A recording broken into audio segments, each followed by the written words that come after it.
आज हम अपना साइंस का थर्ड लेक्चर चालू करने वाले। देखिए पिछले लेक्चर में मैंने आपसे कहा था कि हम आज केपलर का थर्ड लॉ सीखेंगे, पर केपलर का थर्ड लॉ सीखने से पहले आपको न्यूटन्स लॉ ऑफ ग्रेविटेशन सीखना बहुत जरूरी है। तो आज हम पहले न्यूटन्स लॉ ऑफ ग्रेविटेशन सीख लेंगे, उसके बाद हम केपलर्स थर्ड लॉ भी सीख लेंगे। तो न्यूटन्स लॉ ऑफ ग्रेविटेशन क्या कहता है? तो न्यूटन्स लॉ ऑफ ग्रेविटेशन क्या कहता है? Newton's law, according to Newton's law of gravitation, every object in the universe attracts every other object. मतलब ब्रह्मांड में, इस ब्रह्मांड में, इस यूनिवर्स में जो भी वस्तु है वो दूसरी वस्तु को अपनी तरफ आकर्षित करती है। Every object in the universe attracts every other object with a definite force which is directly proportional to the product of their masses and inversely proportional to the square of the distance between them। मतलब समझ लीजिए कि कोई भी दो चीजें हैं, पूरे यूनिवर्स में कोई भी दो चीजें हैं, तो वो दो चीजें क्या करेगी? एक दूसरे को अपनी तरफ अट्रैक्ट करेगी। कोई भी दो चीजें हो, खुद इंसान भी क्यों ना हो, वो क्या करेगी? एक दूसरे को अट्रैक्ट करेगी विद डेफिनेट फोर्स। वो एक डेफिनेट फोर्स के साथ अट्रैक्ट करेगा, और वो जो फोर्स है वो फोर्स डायरेक्टली प्रोपोर्शनल है। किससे डायरेक्टली प्रोपोर्शनल है? तो जो दो चीजें हैं उनके वस्तुमान, मतलब उनके मास के प्रोडक्ट से, और इनवर्सली प्रोपोर्शनल है उनके बीच के डिस्टेंस के स्क्वायर के, उनके बीच के डिस्टेंस के स्क्वायर के, इनवर्सली प्रोपोर्शनल है। तो पहले हम ये लॉ जान लेते हैं, ये लॉ का पूरा डेरिवेशन देख लेते हैं, उसके बाद हम केपलर्स थर्ड लॉ देख लेंगे। चलिए तो फिर स्टार्ट करते हैं अभी न्यूटन्स थर्ड लॉ के बारे में। तो देखिए न्यूटन ने क्या कहा कि every object in the universe attracts every other object. So let m1 and m2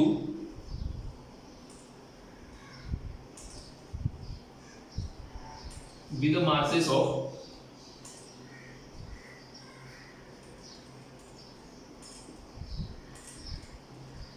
any two objects। let m1 and m2 be the masses of any two objects। जैसे न्यूटन ने कहा है कि यूनिवर्स में से कोई भी दो चीजें, तो हमने दो चीजें ली, एक ली m1 और m2।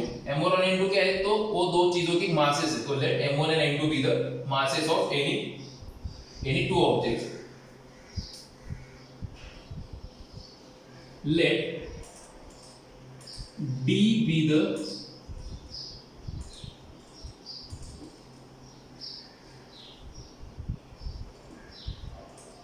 distance between them। let d be the distance between them। तो d क्या है? उन दोनों के बीच का डिस्टेंस, जो दो ऑब्जेक्ट हमने कंसीडर की है उन दोनों के बीच का डिस्टेंस है d। तो अभी न्यूटन के लॉ के अनुसार हम जाएंगे, तो इसका एक छोटा सा स्कीमेटिक बना लेते हैं। तो देखिए दो ऑब्जेक्ट्स, ये है m1, ये है m2। तो ये दोनों ऑब्जेक्ट है, न्यूटन के लॉ के अनुसार ये क्या करेंगे? एक दूसरे को अट्रैक्ट करेंगे। इन दोनों के बीच का डिस्टेंस हम मान लेंगे d। इन दोनों के बीच का डिस्टेंस मान लेंगे d। तो न्यूटन का लॉ क्या कहता है? न्यूटन का लॉ क्या कह रहा है अभी देख लीजिए कि every object in the universe attracts every other object with definite force which is directly proportional to product of their masses। मतलब हम अगर इन दो ऑब्जेक्ट्स के बीच का फोर्स F मान लेते हैं, let the force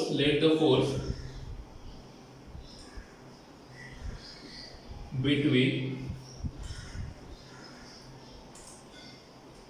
two objects be F। तो अगर हम इन दो ऑब्जेक्ट्स के बीच में फोर्स F मान लेते हैं, तो न्यूटन के लॉ के अनुसार क्या हो जाएगा? F is directly proportional to product of their masses। F is directly proportional to product of their masses m1 into m2। तो इसे हम इक्वेशन नंबर 1 दे देते। वैसे ही न्यूटन ने और क्या कहा है कि ये जो फोर्स है वो इनवर्सली प्रोपोर्शनल है, किससे? To the square of the distance between this two objects. इनके बीच में जो डिस्टेंस है उसके स्क्वायर का इनवर्सली प्रोपोर्शनल रहेगा। तो न्यूटन का लॉ फिर से हम यहाँ पे यूज करेंगे, तो F is inversely proportional to distance between two object. तो इसे इक्वेशन नंबर 2 दे देते। तो ये इक्वेशन नंबर 1 और 2 को अगर हम कंबाइन कर देंगे,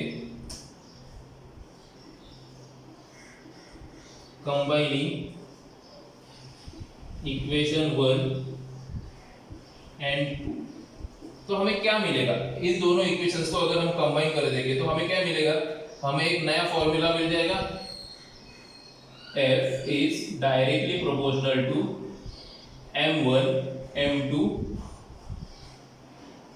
upon d square। F is directly proportional to m1 m2 upon d square।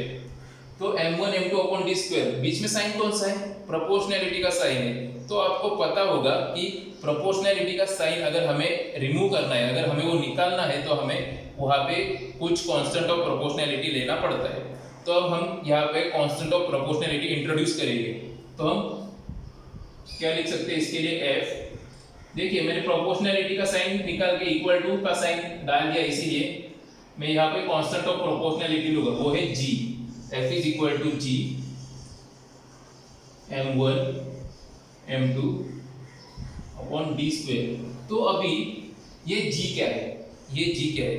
तो इस G को कहते हैं यूनिवर्सल ग्रेविटेशनल कांस्टेंट। देखिए यूनिवर्सल ग्रेविटेशनल कांस्टेंट मतलब वैश्विक है, वो वैश्विक स्थिरांक है वो, मतलब इसका वैल्यू यूनिवर्स में कहीं नहीं बदलेगा, ये कांस्टेंट ही रहेगा। तो यहाँ पे हम लिख देते हैं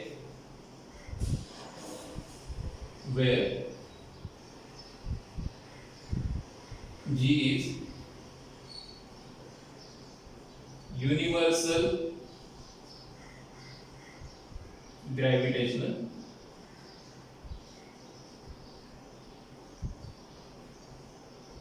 constant।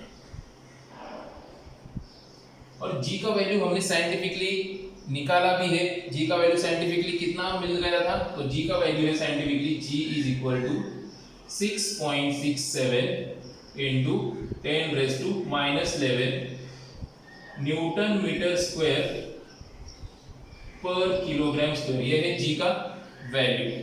अब ये G का वैल्यू है SI यूनिट में, ये है SI यूनिट्स। कभी कभी एग्जाम में पूछ लेते हैं कि G का वैल्यू हमें CGS सिस्टम में बताइए।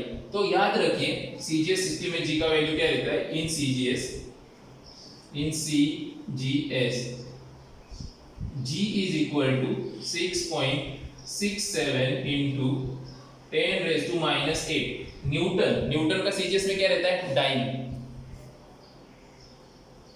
तो डाइन मीटर का रहता है सेंटीमीटर, न्यूटन का डाइन, मीटर का सेंटीमीटर, डाइन सेंटीमीटर स्क्वायर पर ग्राम स्क्वायर, ये रहता है CGS का वैल्यू।